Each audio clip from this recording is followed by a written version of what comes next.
número 32. Diz assim: como é feliz aquele que tem as suas transgressões perdoadas e os seus pecados apagados.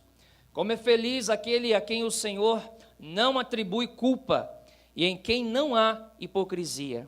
Enquanto eu mantinha escondidos os meus pecados, o meu corpo definhava de tanto gemer, pois dia e noite a tua mão pesava sobre mim. Minhas forças foram se esgotando, como em tempo de seca. Então reconheci diante de ti o meu pecado, e não encobri as minhas culpas. Eu disse: confessarei as minhas transgressões ao Senhor, e tu perdoaste a culpa do meu pecado. Portanto, que todos os que são fiéis orem a ti, enquanto pode ser encontrado. Quando as muitas águas se levantarem, elas não os atingirão. Tu és o meu abrigo, tu me preservarás das angústias e me cercarás de canções de livramento. Agora Deus falando, versículo 8. Eu o instruirei e o ensinarei no caminho que você deve seguir. Eu o aconselharei e cuidarei de você. Versículo de número 9. Não sejam como o cavalo ou o burro, que não têm entendimento, mas precisam ser controlados com freios e rédeas. Caso contrário, não obedecerão. Vocês sabiam que tinha esse versículo na Bíblia? Impressionante, né? Versículo 10. Muitas são as dores dos ímpios, mas a bondade do Senhor protege quem nele confia. Alegrem-se no Senhor e exultem vocês que são justos. Cantem de alegria todos vocês que são retos de coração. Amém, queridos? Pode tomar o seu assento, glorificando a Deus. Me empreste um pouco da sua atenção por um momento. Eu conversava com um amigo meu essa semana, na verdade ontem especificamente. Ele é advogado criminal. Ele me contou um caso recentemente, inclusive ele é até pastor, me contou um caso recente de que ele estava em defesa de um estuprador, e eu até chamei a atenção dele. Falei: cara, eu vou fazer uma pergunta que todo mundo provavelmente gostaria de fazer. Como você, sendo pastor, consegue defender um estuprador? E aí a resposta dele foi simples para mim, pastor Maurício. Ele falou: olha, Alceandro, o que está ali não está em xeque o que a pessoa fez, mas sim também porque ele é um cidadão, ele é um civil, e como um civil ele também tem direitos. E quando uma pessoa, e é lei que toda pessoa tenha um advogado, ainda que seja um advogado público, porque do caso contrário, o promotor de justiça desce a lenha e, juntamente com o juiz, decreta qualquer juízo e o cara não tem chance de defesa.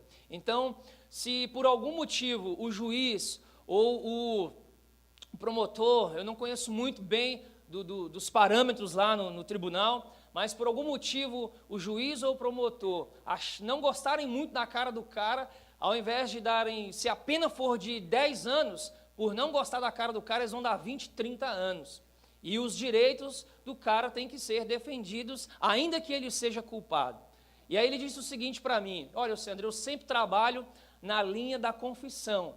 Eu não tento isentar ninguém da sua culpa, mas o meu dever, o meu trabalho é trazer reconhecimento ao coração do indivíduo, do réu, para que ele confesse a sua culpa, a fim de que sua pena seja amenizada.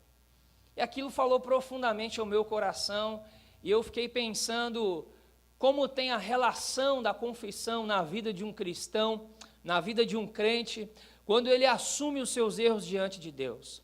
Quando uma pessoa, ela comete um pecado e ela se volta com o coração contrito diante de Deus, diz a palavra do Senhor que um coração contrito e quebrantado não rejeitará o Senhor. Porque não há pecado nesta terra que o Senhor não possa perdoar. Acredite, irmãos, Deus é capaz de perdoar estupradores.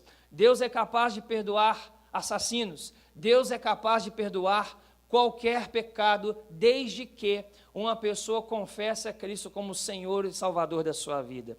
A Bíblia diz que quando Jesus estava no Getsêmani, sendo crucificado, no monte da caveira, no Gólgota, a Bíblia diz que o homem que estava ao seu lado, possivelmente do lado esquerdo, ele com muito esforço, ele diz: ó rei, lembre-se de mim quando entrares no paraíso. E Jesus dá uma resposta para ele: ainda hoje estarás comigo no paraíso.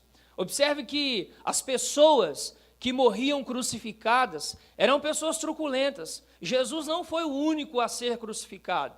A diferença é que as pessoas que foram crucificadas, elas vinham de juízos assim, horrendos. Os romanos, eles tinham como prática crucificar pessoas, crucificar ladrões, crucificar os piores homens da sociedade, para que eles fossem extintos, né, dentre as pessoas, para que eles não viessem cometer tais erros, tais crimes. E Jesus foi contado entre os malfeitores. A Bíblia diz que ele foi contado, ele se tornou maldição em nosso lugar. O Antigo Testamento diz: maldito todo aquele que for pendurado no madeiro. Então Cristo se fez maldição em meu lugar, em seu lugar, para que hoje nós pudéssemos ter vida.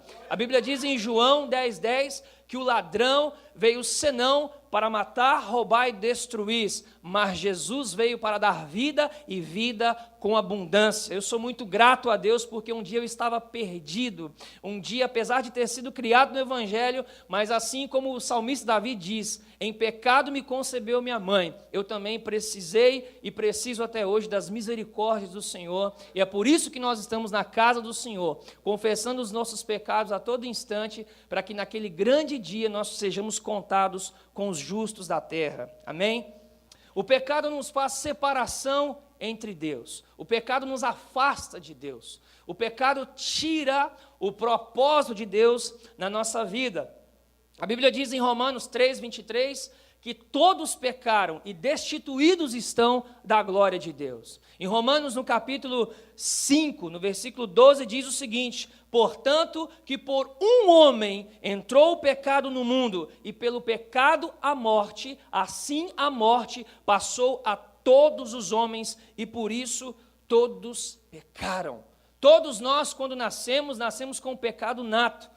Como eu disse, o salmista disse: em pecado me concebeu minha mãe. Você vai encontrar isso lá em Salmos 51. Ele falando da sua natureza pecadora. Então, todos nós que nascemos de homem e mulher, nós precisamos do perdão de Deus. Nós precisamos nos voltar para Deus e nos reconciliar com o Senhor através de Jesus Cristo. O problema é que muitas pessoas fazem vistas grossas para o pecado, e aí entram num ciclo vicioso e acabam brincando com pecados de estimação, e estão a passos largos caminhando para o inferno, porque acreditam que uma vez que pecaram, como o juízo de Deus não veio de imediato, Deus teve um pouco de amnésia, se esqueceu dele, se esqueceu do pecado que ele cometeu. Mas o apóstolo Paulo, falando a Timóteo, e deixa eu ver se eu até anotei aqui, falando a Timóteo, no capítulo 5, versículo 24 e 25, diz o seguinte: que os pecados de alguns homens são manifestos precedendo o juízo, em alguns manifestam-se depois. Esse texto me mostra que, em algum momento, o pecado, quando cometido, um pecado para a morte, o Senhor manifesta na hora. O Senhor traz juízo no instante, mas alguns outros pecados que eles se manifestarão depois. O que está em questão também na vida de um cristão é a grande misericórdia de Deus. No entanto, quando nós não abraçamos a misericórdia do Senhor e vamos encobrindo os nossos pecados e vamos entulhando, assim como Davi, nós lemos no Salmo 32, nós vamos entulhando pecados sem confessar ao Senhor, sem buscar o perdão de Deus, sem buscar a misericórdia do Senhor, nós vamos entrando nesse ciclo vicioso, e o que se sucede após isso é o juízo do Senhor. E a Bíblia diz em Hebreus, se não me falha a memória, no capítulo 10, diz que horrenda coisa é cair nas mãos do Deus vivo. Se tem alguém que nós precisamos temer, é o Senhor.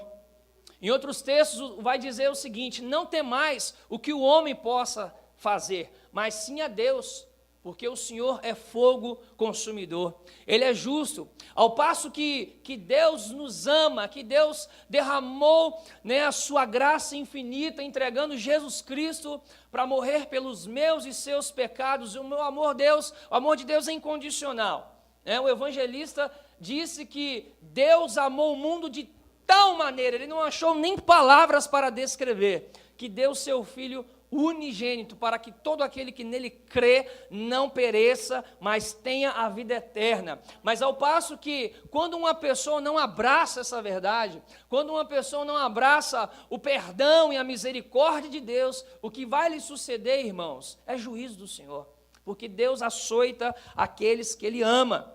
E falando um pouco dessa ilustração que eu trouxe no início, traz assim uma verdade muito grande a respeito da confissão. Então quero falar hoje, o tema da minha mensagem hoje é: confesse os seus pecados para que sareis. Vamos dizer todos juntos? Confesse os seus pecados para que sareis. Ficou fraco, vocês não comeram hoje não. 1, 2, 3. Confesse os seus pecados para que sareis. Amém, glória a Deus. A primeira coisa que eu aprendo com a ilustração que eu dei no início, é que a confissão, ela ameniza a pena. A confissão ameniza a pena.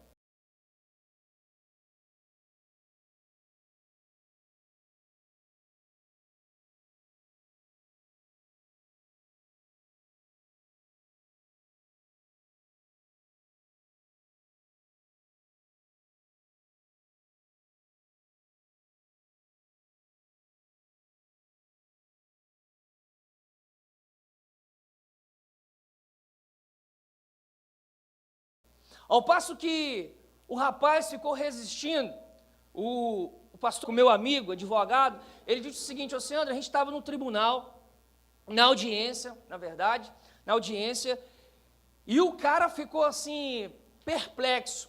Ele não quis confessar o crime dele, e eu disse a ele que não havia chance para ele. Ele estava assim, num processo de estupro já há muito tempo. Ele começou a violentar a própria filha dos 5 anos de idade até os 12 anos de idade. Quando a mãe dela morreu aos 12 anos de idade, essa menina passou a viver com ele e ele começou a intensificar ainda mais até os 15. Ele disse para ele o seguinte, o advogado disse para o réu o seguinte, para o seu cliente: olha, não tem chance para você. Ou você confessa ou o seu julgamento vai ser muito pior. Não tem provas, não tem nenhum fato, nenhum argumento que demonstre a sua inocência. Ele todo o tempo negando, todo o tempo negando. E aí a moça foi chamada numa sala sem a presença dele, de forma que ele a via, e a moça confessou tudo. Olha, senhor juiz, meu pai faz isso comigo desde muitos anos, desde os 5 anos de idade, tá? Ele me violentou muitas vezes, eu vivo uma vida assim miserável com este homem, e essa é que é a verdade. Então, para a palavra ali da vítima, né, valia muito, tinha todo o peso, e o cara ficou assim perplexo, não saía nenhuma palavra. E a juíza conversou com o advogado e falou: eu só preciso de um sim dele, porque se ele disser sim, se ele confessar pelo menos com sim, assumindo o seu crime, eu vou considerar muito isso no julgamento dele. E aí, conversando lá na audiência, ele conversou com ele e falou: cara, ó, não tem jeito para você, se você perder a tua chance, vai sair da sua instância e depois o que vai acontecer é juízo pesado sobre você. E aí, num dado momento, eles foram perguntando ele, quase que assim, induzindo ele a confessar para ajudá-lo, né, porque ele era o pai da vítima, e por fim ele disse um sim bem entre os dentes e confessou ter violentado a filha durante alguns anos. E aí a pena que seria para ele, de quase 30 anos, vai cair em média aí uns 15 anos, ele vai ficar na cadeia durante uns 12 a 15 anos de reclusão. Isso me trouxe uma reflexão, que a confissão ameniza a pena. A confissão ameniza a pena. Se você estiver anotando isso, pode até anotar. A confissão ameniza a pena. Ô, Ciandro, me mostre um texto bíblico, pelo menos, que fale alguma coisa a respeito. Te dou. Provérbios 28, 13 vai dizer o seguinte: o que encobre as suas transgressões nunca prosperará, mas o que confessa e deixa alcançará a misericórdia de Deus. Quando nós reconhecemos, irmãos, o nosso pecado, quando nós conhecemos o nosso erro e dizemos para Deus: Deus, eu pequei, Deus, eu falhei, e verbalizamos aquilo que nós cometemos, o Senhor considera a nossa confissão para que nós sejamos perdoados. A Bíblia diz que com o coração se crê, com o coração se crê, mas com a boca se faz confissão para a justiça. Quando nós, por exemplo, convidamos alguém a sair do seu lugar e vir até a frente do altar para receber Jesus, nós estamos instruindo dessa forma, para que ela confesse publicamente. Em Mateus, no capítulo 10, no versículo 32 e 33, vai dizer o seguinte: porque aquele que me confessar diante dos homens, eu também o confessarei diante do meu Pai naquele dia. Mas todo aquele que me negar diante dos homens, eu também o negarei diante do meu Pai. Observe então que a confissão, que o reconhecimento do estado pecador, ele conta muito para Deus. O que Deus quer de nós, irmãos, quem me ouve diga amém. O que Deus quer de nós é que nós sejamos sinceros para com Ele. O problema é que muitas vezes nós ficamos nos escondendo de Deus. Ocorreu isso no princípio, no jardim, quando Adão conversava com o Senhor. A Bíblia diz que à tardezinha o Senhor vinha todos os dias conversar com Adão. Mas num certo momento Adão tentou se esquivar de Deus, tentou se esconder de Deus. Adão, Adão, onde está você, Adão? Ah, Senhor, eu estou nu, estou me escondendo do Senhor. Oi, Adão, quem contou para você que você estava nu? É porque a mulher que o Senhor me deu um fruto lá do conhecimento e eu comi, e agora nós estamos assim, estamos descobertos.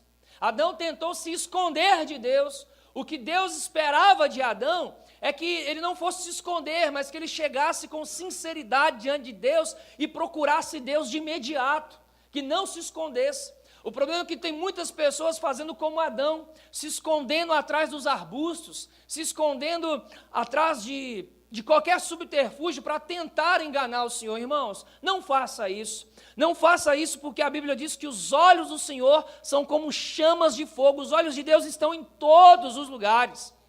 O salmista Davi, em Salmo 139, ele vai dizer uma coisa muito interessante. Ele disse o seguinte: olha, os meus ossos não te foram encobertos, ainda informe o Senhor me visualizou. Quando nós estávamos sendo gerados, o meu filho está sendo gerado ali, ó, uma coisa assim extraordinária, mas Deus conhece todos os organismos, todos os ossos, até no nosso DNA, já há comprovadamente aí pelos cientistas e sei lá quem, que o nome de Deus está dentro do nosso DNA, que os números que compõem o nosso DNA correspondem ao nome de Deus. Irmãos, Deus conhece todas as coisas, inclusive o seu interior.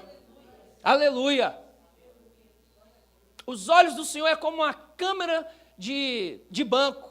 Quando você entra num banco, tem uma tarjetinha lá, sorria, você está sendo filmado. Deus tem uma visão Ultra K, 8K, 50K, os olhos do Senhor são minuciosos, Ele enxerga o nosso deitar, o nosso levantar, o nosso caminhar, todo instante Deus está nos observando, irmãos. Amém? Os olhos do Senhor acompanham a todos. Em primeiro lugar, essa é a verdade que eu aprendo: a confissão ameniza a pena. Se eu não conseguir falar dos outros pontos, pelo menos mais alguns aqui eu vou falar. Ainda dentro da confissão aqui, eu tenho uma ilustração daquele Terence Crews. Quem conheceu o Terence Crews? Aquele camarada que fez Todo Mundo Odeia o Chris, que se aposentou como um jogador de futebol americano, se eu não me engano, fez algumas comédias. O Terence Crews, ele fez uma série de vídeos que ele deu o nome de Dirty Little Secrets, que significa segredinhos sujos. Terence Crews foi para as mídias sociais e gravou uma série de vídeos falando acerca do seu segredinho sujo. Terence Crews disse que aos 12 anos de idade, ele começou a verificar, olhar pornografias na internet. E isso perpetuou por toda a sua história. Ele se casou, teve filhos e se manteve viciado na pornografia. Terry Scroll disse que quando ele confessou esse pecado, enquanto ele se calou, aquilo foi tornando uma força dentro dele, e ele nunca conseguia se livrar daquilo. Porque o pecado é assim, quanto mais você alisa ele, o pecado de estimação é desse jeito. Quanto mais você o encobre, quanto mais você é isso mesmo, o encobre, ele mais vai tomando proporção. A força dele vai gerando dentro de você, e é assim uma força escravizadora. Ele disse o seguinte: não contar às pessoas torna o vício ainda mais poderoso. Ele dizendo, a pornografia atrapalhou a minha vida de várias formas. Se o dia virou noite e você ainda continua assistindo, você provavelmente tem um problema. Em segundo lugar, ainda dentro desse assunto aqui, a confissão de pecados gera cura. A confissão de pecados a Deus gera cura. Em segundo lugar, Tiago 5,16 vai dizer o seguinte: confessai as vossas culpas uns para os outros e orai uns pelos outros, para que sareis. A oração feita por um justo pode muito em seus efeitos. A razão pela qual há muitas pessoas doentes e fracas dentro da igreja é porque não procuram um aconselhamento, é porque não procuram instrução, é porque não confessa os seus pecados. Ele acredita que uma vez que ele se arrependeu para com o Senhor, ele não mais precisa externar isso. Mas acompanhando algumas pessoas, o que eu pude perceber e observar é que enquanto essas pessoas não procuraram uma instrução, ela pecou uma vez, ela pecou 2 vezes, e ela confessou para Deus, e beleza, ficou tudo bem, fui perdoado, o Senhor me perdoou, beleza. No entanto, mais tarde, como o acesso foi fácil a Deus, e de fato o Senhor, quando nós dobramos o nosso joelho e confessamos a Deus de todo o interesse do nosso coração, Ele nos perdoa. Isso é de fato. Imediatamente, um coração quebrantado que confessa o Senhor, imediatamente o Senhor o perdoa. Assim aconteceu com Davi. No entanto, quando não há uma instrução, quando essa pessoa não toma ciência do grande poder que tem o pecado na sua vida, ela acaba cometendo isso outras vezes, e o ciclo vicioso vai tomando conta da vida dela. E a razão pela qual muitas pessoas estão doentes, até mesmo na casa do Senhor, é porque não confessam, é porque não procuram um aconselhamento, tem medo do pastor, tem medo do líder, tem medo de perder um cargo, tem medo de perder uma posição. Querido, não se preocupe, não tenha preocupação de perder uma posição, porque se você não confessar, você já perdeu a sua comunhão com o Senhor. Mais do que perder um cargo, mais do que perder uma função na igreja, é perder a comunhão com Deus. Você pode dizer amém? Amém. É sério, não é? A confissão de pecados a Deus e uns para os outros gera culpa. Confessai as vossas culpas uns aos outros e orais um pelos outros, para que sareis. A oração feita por um justo pode muito em seus efeitos. Em terceiro lugar, a confissão de pecados a Deus gera perdão. Aleluia. Gera perdão. O versículo 5 do Salmo 32, se você tiver com a sua Bíblia aberta, versículo 5 do Salmo 32.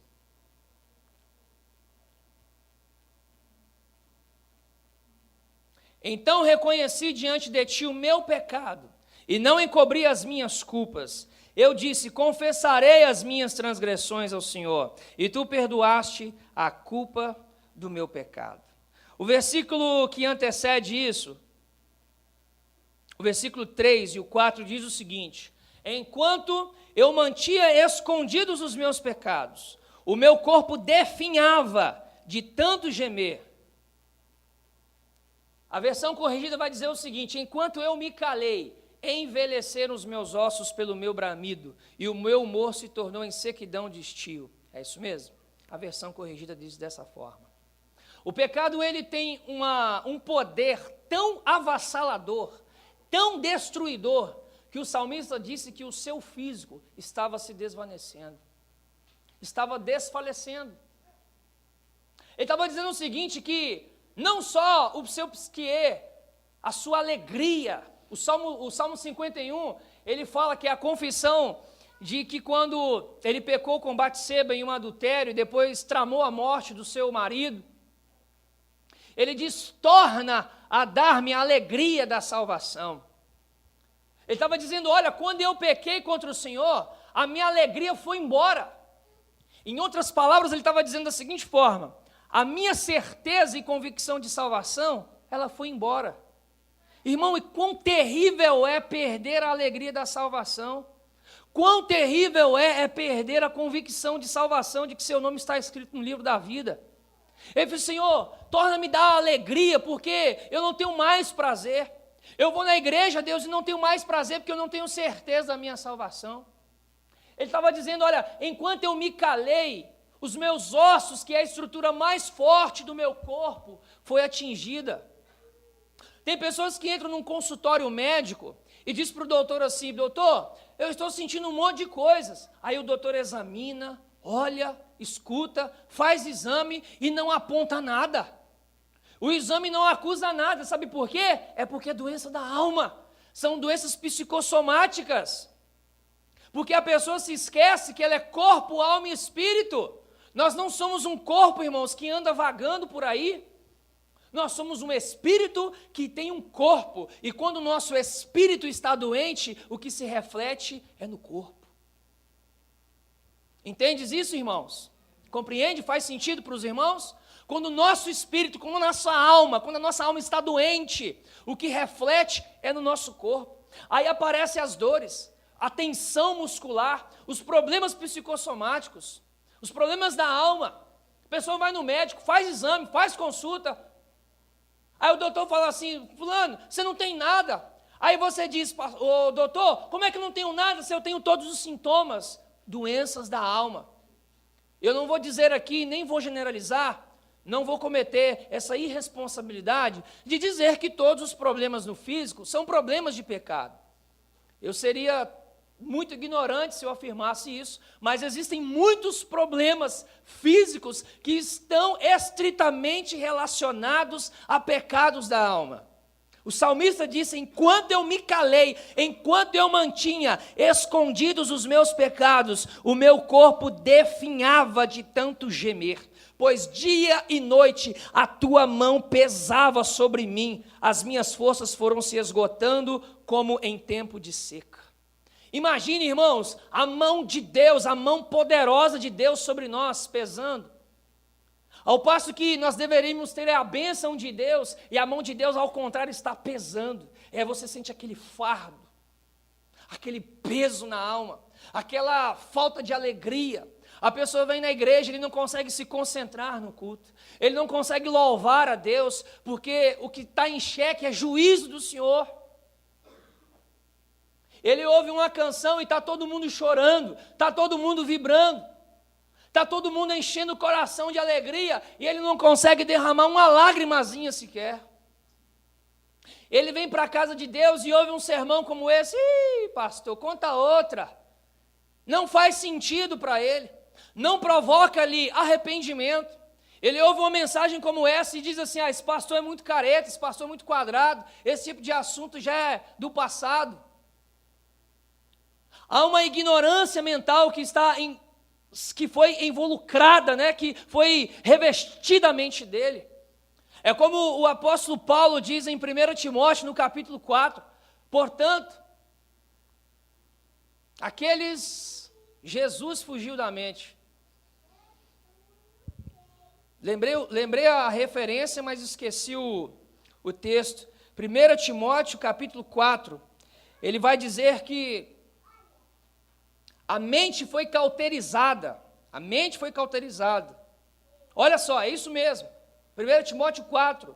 O Espírito diz claramente que nos últimos tempos alguns abandonarão a fé e seguirão a espíritos enganadores e a doutrinas de demônios, Tais ensinamentos vêm de homens hipócritas, mentirosos, que têm a consciência cauterizada. Consciência cauterizada. O que é uma consciência cauterizada? Que não foi tratada. O que é um machucado cauterizado? Por cima, casquinha. Por baixo, ferida.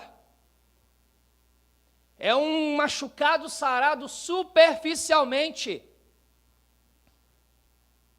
E aí cauterizou a mente, não bate. Nada penetra essa cauterização mental, e isso é um perigo muito grande, querido. E nós precisamos entender que nós precisamos nos voltar ao Senhor com inteireza de coração, porque a Bíblia diz em João, na sua carta de João, se confessardes os vossos pecados, Ele é fiel e justo para vos perdoar os pecados.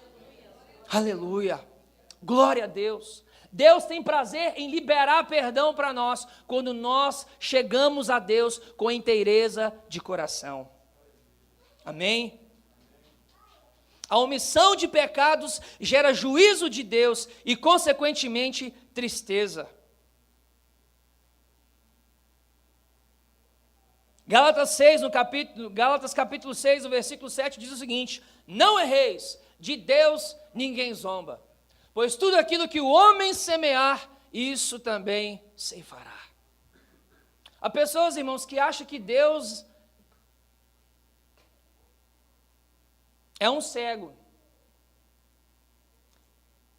Ele vive uma vida desordenada, vive uma vida de pecados. Ele aceita Cristo e está há 2 anos, 3 anos, 5 anos, 10 anos na casa de Deus, e ele nunca abandonou os pecados de antigamente. Ainda continua vivendo no Egito. Ouviram adolescentes, ouviram jovens? Quando nós entregamos a nossa vida a Cristo, agora nós não somos mais nossos, nós somos de Deus. A palavra do Senhor diz o seguinte: porque fostes comprado por bom preço, preço de sangue. Sabia disso? Você foi comprado por preço de sangue. Vocês foram comprados por preço de sangue. Propriedade exclusiva de Deus. 1 Pedro 2,9 diz: mas vós sois geração eleita, sacerdócio real, povo santo, nação adquirida do Senhor. Somos agora propriedade de Deus. Irmãos, eu não consigo ler umas coisas dessa e não me constranger. A palavra de Deus diz que o amor de Deus nos constrange. E eu preciso verificar as coisas que estão acontecendo nesse mundo e repugnar. Eu assisti um filme essa semana fantástico, eu recomendo que vocês assistam. Está no YouTube, um filme, vai estar uma qualidade um pouco ruim, porque o filme, até os celulares hoje filmam melhor do que o filme. Um filme de 1997. O nome do filme é A Jornada. E o ano do filme é 1890. Vou aguçar o interesse de vocês. O camarada é um cristão, e ele é enviado para o futuro numa máquina do tempo. E quando ele chega no futuro, 110 anos depois, ele fica escandalizado. Eu falei: Deus, é assim que eu me sinto. É assim que eu me sinto, porque as pessoas estão vivendo e olhando para as coisas como se fossem naturais. Ora, pois, essa semana saiu um vídeo aí dos ativistas gays, que um cara foi colocado pelado, desse modelo, e eram os pais, não é isso que estavam incitando a menina? Os pais incitando a menina a tocar no homem nu. Eu falei: meu Deus, não é possível que nós estamos vivendo isso. Não é possível, irmãos, que fiquemos calados com a situação dessa. Nós precisamos visualizar uma coisa dessa e repugnar. Não tem, irmãos, conexão. O apóstolo Paulo dizendo: que comunhão tem as trevas com a luz? Não há nenhuma conexão dessas coisas conosco. Nós precisamos ver umas coisas dessas e se escandalizar. E pedir: Deus, misericórdia sobre esses pequenos. E não precisa nem citar a Bíblia que isso está errado, porque é estatuto da criança, que elas não podem ser expostas sexualmente. O que foi feito ali foi uma violação ao direito da criança, porque a criança, ela não tem discernimento para saber o que é certo ou errado. Ela vive por modelo de imitação. Então ela vai seguir o que o pai ou a mãe faz. E se a criança é induzida, ela não sabe discernir o quão perigoso é aquilo. Nós precisamos nos chocar com isso. Nós precisamos olhar para essas coisas, irmãos, e repugnar. Não é normal um casal de namorados ir para a cama. Não é normal um casal casado trair a esposa. Não é normal. Não é normal um casal de namorado ficar passando a mão no corpo do um do outro. Não é normal. Vai para o inferno se não se arrepender. Isso te choca? Tem que chocar. Tem que chocar. O apóstolo Paulo, escrevendo aos Romanos, no capítulo 12, no versículo 2, ele diz: e não vos conformei-vos com este mundo, mas transformai-vos a renovação do vosso entendimento, para que experimenteis qual seja a boa, agradável e perfeita vontade de Deus. Irmão, só pode experimentar a boa, perfeita, agradável vontade de Deus com a renovação de mente, com a renovação da palavra na sua vida. Eu louvo a Deus pela vida de vocês que estão aqui hoje, ouvindo uma palavra como essa, uma instrução bíblica, para que o seu coração seja alimentado, para quando você vê umas coisas como essas, você, não, eu sou propriedade exclusiva de Deus. Aleluia! Glórias a Deus! A omissão de pecados gera juízo de Deus e consequente tristeza. Mas a confissão de pecados a Deus gera perdão. Aleluia. A confissão de pecados a Deus gera perdão. O versículo 5 vai dizer: então reconheci diante de ti o meu pecado e não encobri as minhas culpas. Eu disse: confessarei as minhas transgressões ao Senhor, e tu perdoaste a culpa do meu pecado. Davi estava sem alegria. Davi estava doente fisicamente. Davi estava definhando. Mas ele disse: vou confessar. Davi fez como aquele rapaz, o jovem de Lucas, do capítulo 15, que saiu, o filho pródigo. O filho pródigo teve esse insight. Ele falou: não é possível, eu estou aqui desejando comer bolotas de porcos, na minha casa tem abundância, tem muito melhor, voltarei para o meu pai, vou dizer para ele: pai, pequei contra ti e contra o céu, aceita-me como pelo menos de um de seus empregados. A Bíblia vai dizer que o pai daquele rapaz estava o esperando, aguardando ele, e quando o rapaz brota lá no fundinho, perto da porteira, estou conjecturando, o pai corre, vê ele, avista ele de longe, corre, abraça o rapaz e disse: meu filho, você estava perdido, mas agora você foi encontrado. E o pai colocou um anel no dedo dele, mandou colocar sandálias no pé dele como sinal de proteção e mandou matar o bezerro cevado. E houve uma grande festa daquele pecador que se arrependeu. Que possamos fazer como Davi, que possamos fazer como o filho pródigo: confessarei a Deus os meus pecados e Ele irá perdoar a culpa do nosso pecado. Aleluia! E em quinto e último lugar, como é feliz aquele que tem as suas transgressões perdoadas. Em quinto lugar, a confissão de pecados a Deus gera alegria. Acho que vocês não entenderam, não. A confissão de pecados a Deus gera alegria. Aleluia. Gera alegria, irmão. Gera alegria. Olha só o que o texto diz: como é feliz aqueles que têm as suas transgressões perdoadas e os seus pecados apagados. Como é feliz aquele a quem o Senhor não atribui culpa e em quem não há hipocrisia. Como é feliz aquele que a transgressão é coberta. Sabe por quê? Porque o sangue de Jesus Cristo nos purifica de todo o pecado. Em Romanos 10, 9 vai dizer: se com tua boca confessares ao Senhor Jesus e em teu coração creres que Deus o ressuscitou dos mortos, serás salvo. Visto que com o coração se crê para a justiça e com a boca se faz confissão para a salvação. eu vou testemunhar algo. E eu encerro a minha participação. Gostaria de convidar o teclado ali, a Cátia. Há um tempo atrás, uma pessoa me procurou, um pastor colega me procurou, um colega de seminário. Ele me procurou no início desse ano. Ele disse, ligou para mim e falou, Sandro, eu preciso conversar com você. Eu falei, o que foi? Eu falei, é um negócio muito sério.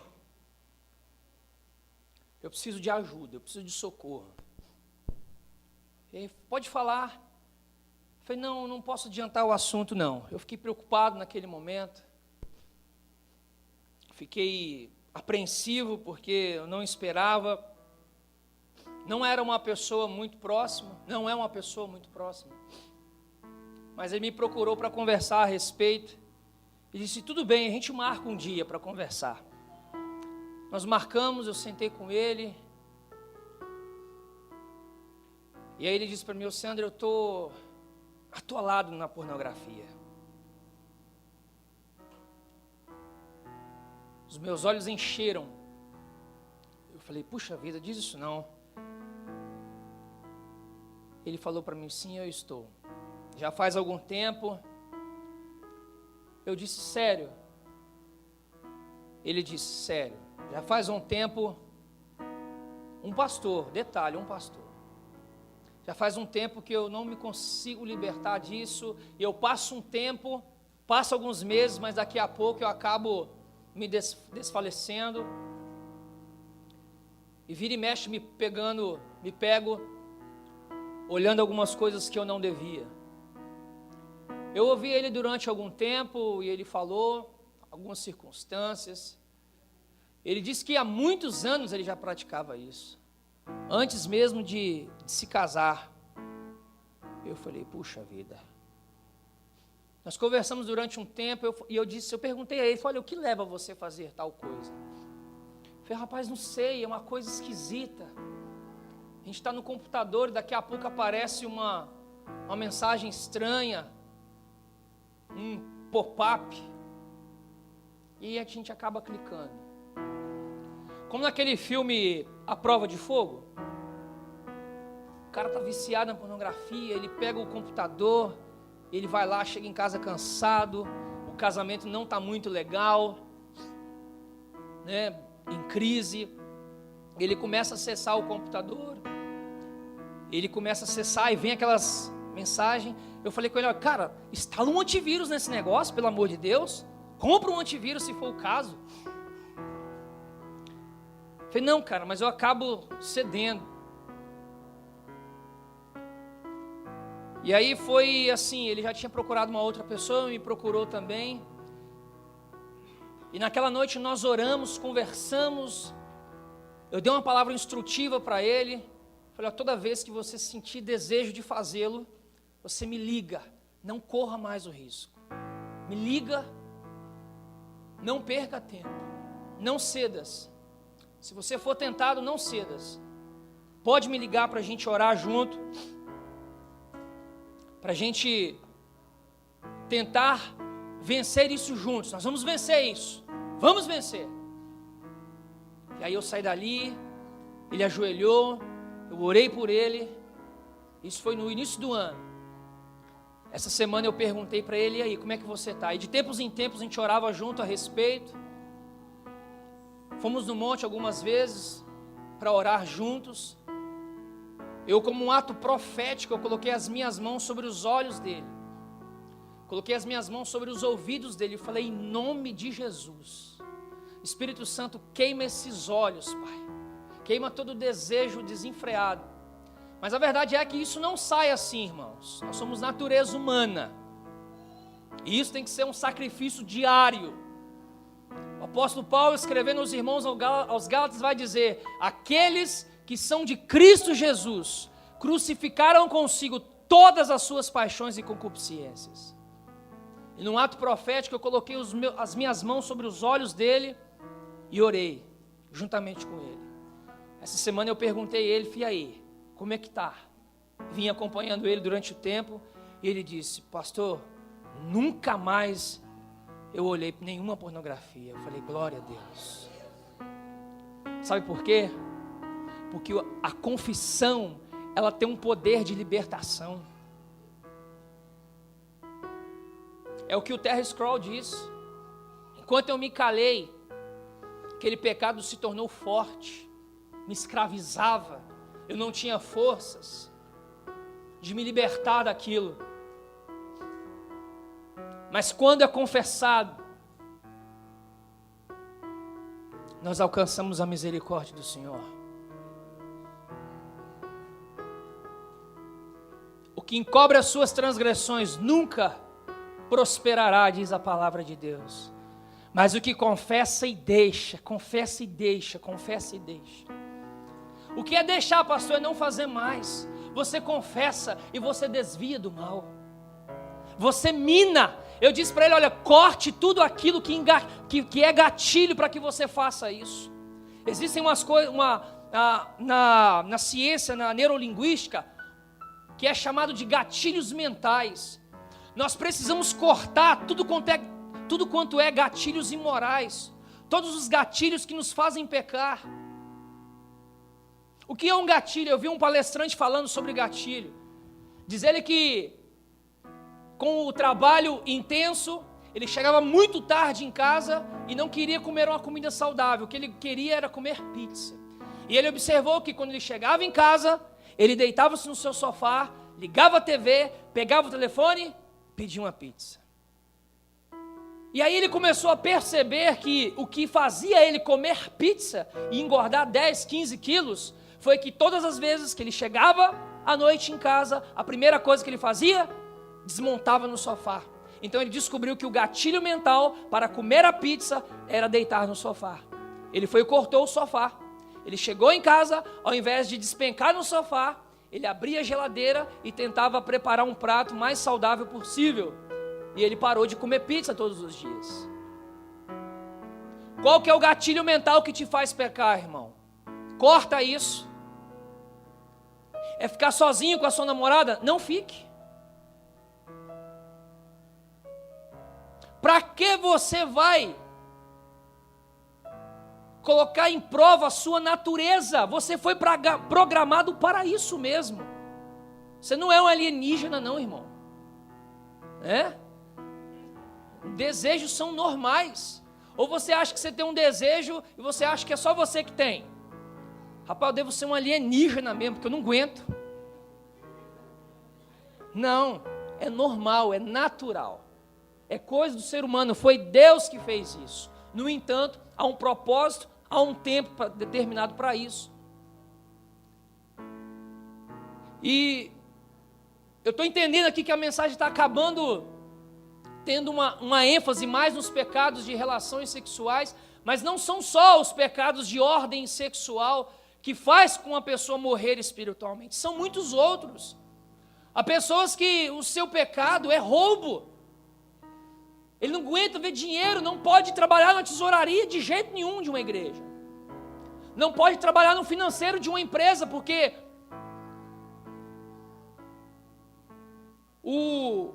a ânsia dele é pelo dinheiro. Outras pessoas não podem saber de um assunto de segredo, que a ânsia dele é contar para todo mundo. E Deus aborrece, tá? Lá em Salmo diz que existem 7 pecados, e o último Deus odeia. Aquele que provoca ira no seu irmão, que provoca dissensões, que diz falsos testemunhos. São pecados grosseiros, tanto quanto um pecado sexual. Tem pessoas que acham assim: mas eu não peco sexualmente, mas peca grosseiramente em outras áreas. É a mesma coisa. O poder do pecado dessa esfera é a mesma coisa. Pastor, o que eu devo fazer? Confesse os seus pecados. Faça como o meu colega fez, procurou alguém para ter uma instrução. Há um tempo atrás, um jovem aqui da igreja me procurou. Se coloque de pé, enquanto eu vou. Se coloque de pé só para parecer que está acabando.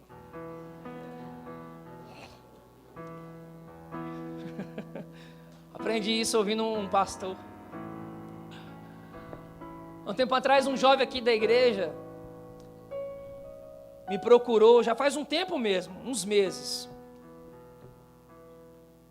E eu falei algo parecido acerca de confissão. Ele me procurou e falou: pastor, eu não era pastor na verdade na época. Ele me procurou, eu preciso conversar com você. Eu falei: o que foi, filho? E aí ele conversou comigo e falou: olha, antes de eu entrar aqui para a igreja, eu sei que o Senhor já me perdoou, mas parece que ainda fica uma coisa esquisita em mim, uma culpa, que eu continuo namorando. E ele veio me confessar que havia vacilado com a namorada dele. Eu falei: e agora, como é que você está? Não, está tudo bem. Eu dei uma instrução para ele, falei: olha, não fique. Se ela for na sua casa, não abra sequer o portão, não deixa ela entrar não. Se for namorar, vai namorar na casa do pai dela, perto do pai dela e perto da mãe dela. E aí, quando ele terminou de conversar comigo, que eu dei uma instrução, que nós oramos juntos, ele deu um respiro profundo. Puxa, que alívio. Sabe por quê? Porque o pecado gera culpa, a omissão gera culpa, gera peso, gera tristeza, gera morte, gera destruição. E Romanos 6:23 diz que o salário do pecado é a morte, mas o dom gratuito de Deus é a vida eterna através de Jesus Cristo. Aleluia! Eu quero convidar você a fechar os seus olhos. Eu gostaria de convidar aqui à frente pessoas que querem, quem sabe, confessar Jesus neste dia.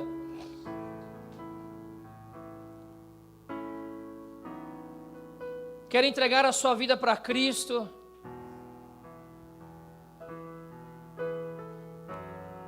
Lá fora, se tiver alguém para poder entrar, é o último momento da palavra. Quem sabe você quer entregar a sua vida para Cristo hoje, não fez isso ainda, mas quer confessar Jesus. Todo aquele que aceitar Jesus diante dos homens, ele também o aceitará diante de Deus.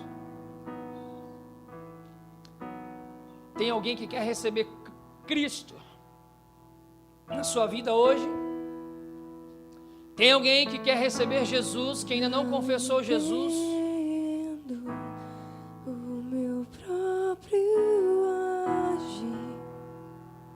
Feche os seus olhos, cante essa canção. Sem tua graça, o que seria de mim? Feche os seus olhos, por favor. Deus, não entendo o meu próprio agir.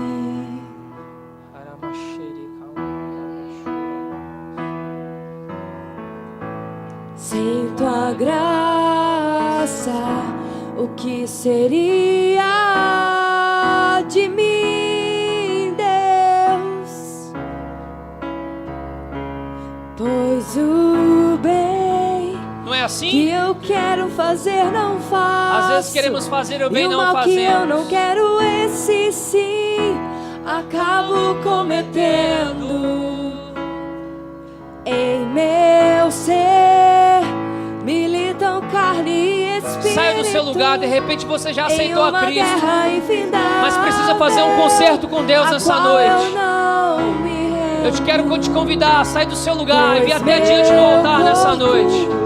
Já foi vendido como não se preocupe com o seu vizinho.